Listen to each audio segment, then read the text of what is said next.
Jai Hind, all my dear students.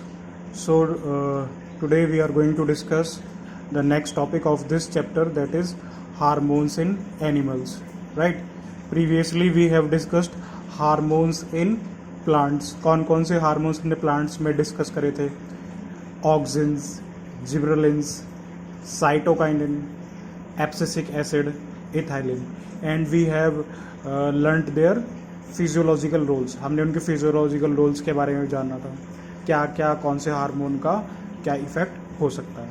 So now we are going to discuss hormones in animals and mainly in case of human beings, right?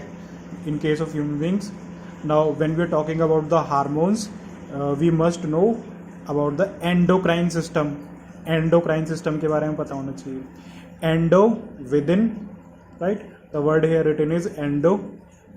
Endo का मतलब within, crine means secretion, right? So endocrine, endocrine का मतलब within, crine का मतलब secretion. The endocrine system comprises of different endocrine glands, right? जो endocrine system होगा उसमें अलग अलग different endocrine glands होंगी, and hormones. These endocrine glands in animals helps in the chemical coordination, और ये किस में मदद करेंगे? chemical coordination में help करेंगे, right? So endocrine system क्या है यहाँ पर? The endocrine system comprises of different endocrine glands. जो endocrine system होगा उसमें different endocrine glands होंगी, and hormones. These endocrine glands in animals helps in the chemical coordination, right? वो किस में मदद कर रही है यहाँ पर? chemical coordination में मदद कर रही है. They secrete chemicals called hormones. वो कौन से केमिकल को सिक्रीट कर रही है उनको क्या कहते हैं हम लोग? हार्मोन्स कहते हैं, right? Hormones. They are special messengers. ये क्या है? स्पेशल मैसेंजर्स भी कहते हैं हम इनको. That control many functions of body, जो कि बॉडी के बहुत सारे फंक्शंस को कंट्रोल करते हैं, जैसे hunger, right, body temperature, mood, growth and development, metabolism, reproductive processes etcetera, right. So क्या है ये? दे सिक्रीट, क्या सिक्रीट कर रहे हैं ये? They secrete chemicals called the hormones, उनको हम हार्मोन्स कहते हैं, right. They are special messengers, उनको स्पेशल मैसेंजर्स भी कहा जाता है. क्यों? That control many functions of the body, because they are controlling different functions of the body. That includes hunger, body temperature, mood, growth and development, metabolism. Metabolic reactions are going on in our body, that is metabolism, reproductive processes, etc. Then the endocrine glands are ductless. Endocrine कैसी glands होती हैं? वो ductless होती हैं, and hence are called as the ductless glands. और उसको क्या कहते हैं हम लोग? ductless glands कहते हैं. Means they pour their secretion directly into the blood. Blood के अंदर ही वो अपना secretion डाल देते हैं. Clear? So the endocrine glands are the ductless and hence are also called as the ductless glands, right? Then next question is, what are hormones? अब hormones क्या होते हैं? ठीक, hormones are the chemicals secreted by the endocrine glands. ऐसे chemical जो secrete किससे हो रहे हो? वो एंडोक्राइन ग्लैंड से directly into the blood stream. कहाँ पर? ब्लड स्ट्रीम में डायरेक्टली सिक्रीट हो रहे हो through the blood. These hormones in animals reach their target organs. Blood में रिलीज होने के बाद वो कहाँ पर एक्ट करेंगे? वो टारगेट ऑर्गन्स पर जाकर एक्ट करेंगे टू स्टिमुलेट और inhibit specific physiological process. Clear? So hormones are the chemicals secreted by the endocrine glands directly into the blood stream. They are secreted directly into the blood stream, and finally they will act on the target organ to stimulate the physiological process or to inhibit, right? Whether they are inhibiting or whether they are stimulating. Even though there are different hormones in the blood stream में different hormones हम देखते हैं, ठीक है, blood stream में different hormones देखते हैं. Each will act only on the specific target organ. हर एक का क्या है, स्पेसिफिक टारगेट ऑर्गन है। There are around 20 major hormones, right. कितने हैं यहाँ पर, 20 major hormones. We are not going to discuss all, मतलब 20 मेजर हार्मोन्स के बारे में हम डिस्कस नहीं करेंगे, जो हमारे कोर्स में उन्हीं को हम लोग डिस्कस करेंगे, राइट। सो कितने हैं यहाँ पर, there are around 20 major hormones in animals that are released by endocrine glands. वो किससे रिलीज हो रहे हैं, वो एंडोक्राइन ग्लैंड से रिलीज हो रहे हैं, right, into the blood. Clear, समझ में आया इनकी। Even though there are different hormones in the blood stream, different hormones है ब्लड स्ट्रीम में, each will act on the specific target organ, हर एक का स्पेसिफिक टारगेट ऑर्गन है। There are around 20 major hormones, 20 major hormones हैं किसमें, animals में, that are released by endocrine glands into the blood, right? So one by one we are going to discuss. First one is your adrenal gland, right? Adrenal gland. So the adrenal gland, where is the location of adrenal gland? मैंने पढ़ा है आपको life process वाले chapter में, मैंने आपको adrenal gland की location बताई थी। यस, किडनी के ऊपर बताया था, ठीक, किडनी के एंटीरियर पोर्शन पे, जब एक्सक्रीटरी सिस्टम पढ़ाया था, याद आया। adrenal glands, our body has one pair of adrenal gland, ठीक है, हमारी बॉडी के अंदर क्या होगा, वन पेयर, ठीक है, our body has one pair of adrenal glands, one at the anterior part of each kidney। कहाँ पर प्रेजेंट हो गए वो, एंटीरियर पोर्शन पे, किडनी के एंटीरियर हिस्से पर वो प्रेजेंट होंगे।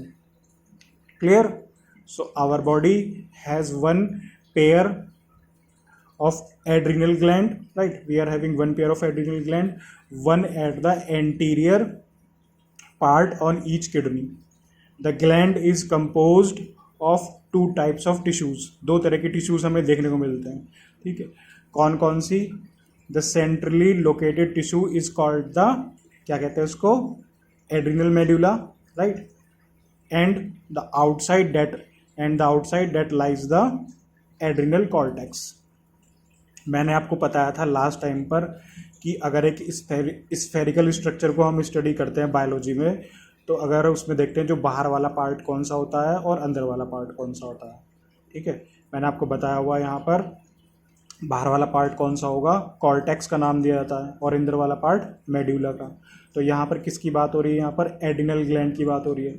The centrally located tissue is called the adrenal medulla. जो सेंट्रली लोकेटेड है, सेंट्रल पोर्शन पे, वो कौन सा है, एड्रिनल मेड्यूला है। And the outside that lies the, बाहर की तरफ कौन सा है, वो कॉर्टेक्स है, राइट, कॉर्टेक्स वाला पार्ट है। ये एक रफ डायग्राम है यहाँ पर, ठीक, ये देखिए किडनी है, किडनी के ऊपर ये क्या है, ये एड्रिनल ग्लैंड है, क्या है ये, adrenal gland. Then you will see it clearly, is the adrenal cortex, बाहर वाला पोर्शन एड्रिनल कॉर्टेक्स को रिप्रेजेंट कर रहा है, और यहाँ पर एड्रिनल मेड्यूला, ठीक है, adrenal medulla. Clear, so this is the cortex part and this is the medulla part and this is the kidney. The adrenal medulla secretes to hormones, right, to hormones को secrete कर रहे हैं, called the adrenaline और epinephrine. हमें यहाँ पर focus इस hormone के ऊपर ही करना है, क्योंकि यही हमारे कोर्स में है मेंशन, ठीक है, हमें और डिटेल में नहीं पढ़ना, सिर्फ इसी के ऊपर फोकस करना है। The adrenal medulla secretes to hormones, दो हार्मोन्स को सिक्रीट कर रहे हैं यहाँ पर, उस क्या कहते हैं उसको हम, एड्रिनलिन और एपिनेफ्रिन। क्या नाम है दूसरा उसका, एपिनेफ्रिन। एंड नॉर एड्रिनलिन और नॉर एपिनेफ्रिन। जो एड्रिनल मेडुला वाला पार्ट है, ठीक है, एड्रिनल मेडुला वाला पार्ट ये वाला, ठीक है, सेंट्रल वाला जो पार्ट है, सेंट्रल वाला पार्ट क्या है, एड्रिनल मेडुला।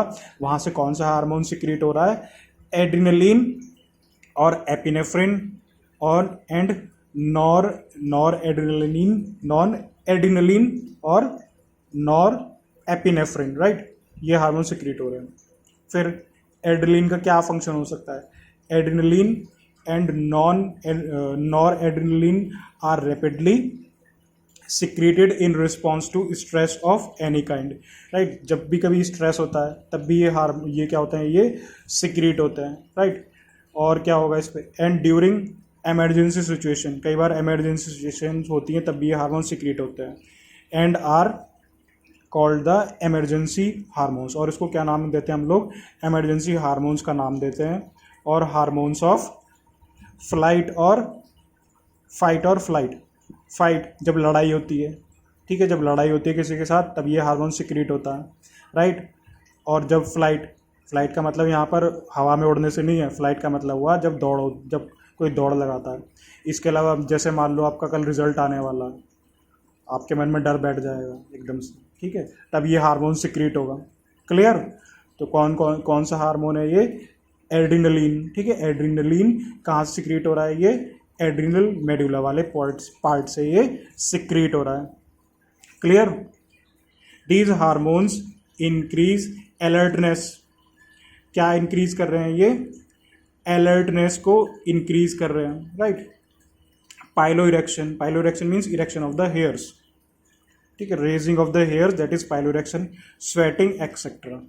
क्लियर हो गया, ठीक है। जो हमने पढ़ा ये कौन सा था, ये एड्रिनल ग्लैंड है। एड्रिनल ग्लैंड से कौन सा हार्मोन सिक्रीट हो रहा है मेनली यहाँ पर, बोलो एड्रिनलिन, राइट। और एड्रिनलिन को हम क्या कहते हैं, एड्रिनलिन को हम इमरजेंसी हार्मोन भी कहते हैं, ठीक है। इमरजेंसी सिचुएशंस में वो सिक्रीट हो रहा है, ठीक है, सिक्रीट हो रहा है। और इमरजेंसी हार्मोन्स भी और क्या है, हार्मोन्स ऑफ फाइट और फ्लाइट। क्लियर।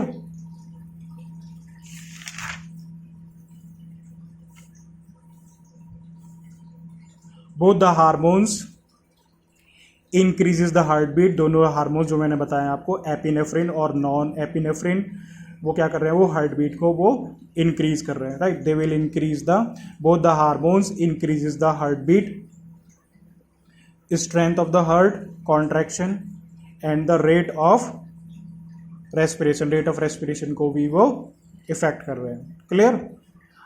फर्स्ट जो था इसमें हमने एड्रिनल ग्लैंड का आपको क्लियर बता दिया है, ठीक है, इतना ही जानना काफ़ी है। हालांकि और भी बहुत सारे डिटेल्स हैं, ठीक है, और भी हम पढ़ सकते हैं, लेकिन इसी से हमारे क्वेश्चन बन जाएंगे। नेक्स्ट ये है आपका थायराइड ग्लैंड, ठीक है, थायराइड ग्लैंड। तो थायराइड ग्लैंड जो है, it is the largest endocrine gland. कैसी है, largest endocrine gland, that is shaped like a butterfly, butterfly की शेप है इसमें, ठीक है, बटरफ्लाई शेप की है। इट प्रोड्यूसेस थायरॉक्सिन हार्मोन, कौन सा हार्मोन प्रोड्यूस कर रही है ये, थायरॉक्सिन हार्मोन को प्रोड्यूस कर रही है। थायरॉक्सिन रेगुलेट्स, क्या कंट्रोल कर रही है वो, carbohydrate, protein and fat metabolism in the body, ठीक है। क्या रेगुलेट कर रही है thyroxine, thyroxine regulates carbohydrate, protein and fat metabolism in the body so as to provide the best balance for growth, ताकि जो बेस्ट बैलेंस जो हमारी ग्रोथ के लिए बना रहे। फिर iodine is essential for the normal rate production, normal rate hormone synthesis in the thyroid. Iodine essential है यहाँ पर, ठीक है ना, iodine is essential for the normal rate of hormone synthesis in the thyroid. Deficiency of iodine, right, iodine की deficiency हो गई तो क्या होगा, डेफिशिएंसी पहले हमें मिलेगा कहाँ से, ठीक है, हम क्या कहते हैं, आयोडाइज सॉल्ट लेते हैं। We are advise to take iodise salt, right. So why we are advise to take iodise salt, because the deficiency of iodine in our diet results in hypothyroidism, hypothyroidism की condition को वो create कर देता है, and enlargement of thyroid gland, और thyroid gland क्या होती है, वो इंक्रीज हो जाती है, right, and that commonly called as the goitre, right. So goitre किस वजह से है, वो हाइपोथायरॉयडिज्म की कंडीशन से, जब आयोडीन की डेफिशिएंसी हो जाती है, कमी हो जाती है। हाइपोथायरॉयडिज्म ड्यूरिंग प्रेगनेंसी, ठीक है, hypothyroidism during pregnancy cause defective development and maturation of the growing baby, ठीक है, जो ग्रोइंग बेबी है उसको इफेक्ट करेगा, लीडिंग टू स्टंटेड ग्रोथ, उसकी ग्रोथ क्या हो जाएगी, वो स्टंटेड ग्रोथ होगी, ठीक है, ठीक से नहीं हो पाएगी। उसके लिए वर्ड आता है क्रेटिनिज्म, क्या वर्ड आता है यहाँ पर, क्रेटिनिज्म। मेंटल रिटार्डेशन, लो आईक्यू होगा उसका, ठीक है। मेंटली रिटार्डेड होगा, लो इंटेलिजेंस क्वेश्चंस, ठीक है, लो आईक्यू होगा उसके अंदर, low intelligence question. Abnormal skin, skin उसकी क्या होगी, एबनॉर्मल होगी, राइट। डीफ म्यूटिज्म, ठीक है, ना सुन सकेगा ना बोल सकेगा, right. In adult women hypothyroidism may cause menstrual cycle to become irregular, और जो वुमेन के अंदर है हाइपोथायरॉयडिज्म, उससे क्या होगा, जो उनकी मेंस्ट्रुअल साइकिल है वो डिस्टर्ब हो जाएगी या फिर इरेगुलर हो जाएगी। ये थोड़ा सा एक्स्ट्रा मैंने आपको बताया, बुक में नहीं है, ये मेंशन नहीं है, प्लीज़ ये फिर भी जानना है, क्योंकि हमें एक्स्ट्रा लेके चलना पड़ता है ताकि हमें समझ में आ जाए, ठीक है। थायराइड ग्लैंड से क्या सिक्रीट हो रहा है, थायरॉक्सिन सिक्रीट हो रहा है, ठीक है। आयोडीन इज एसेंशियल, आयोडीन इसके लिए ज़रूरी है, ठीक है, आयोडीन जरूरी है। और अगर आयोडीन की कमी हो जाए तो कौन सा डिजीज़ होगा यहाँ पर, ठीक है, enlargement of the thyroid gland, commonly called goitre, उसको क्या कहते हैं हम लोग, गोइटर कहते हैं। और कंडीशन कौन सी है ये, हाइपोथायरॉयडिज्म, हाइपो लेस देन, ठीक है, हाइपो का मतलब लेस देन, एक अगर यहाँ पर हाइपर आ जाता तो क्या होता, more than, right, hyper more than, hypo less than, clear. फिर प्रेगनेंसी के टाइम पर ये क्या होगा, जो फीटस होगा, अनबॉर्न चाइल्ड होगा, उसके ऊपर भी इसका कुछ इफेक्ट होगा, और जो फीमेल होगी उसकी मेंस्ट्रुअल साइकिल भी डिस्टर्ब हो जाएगी।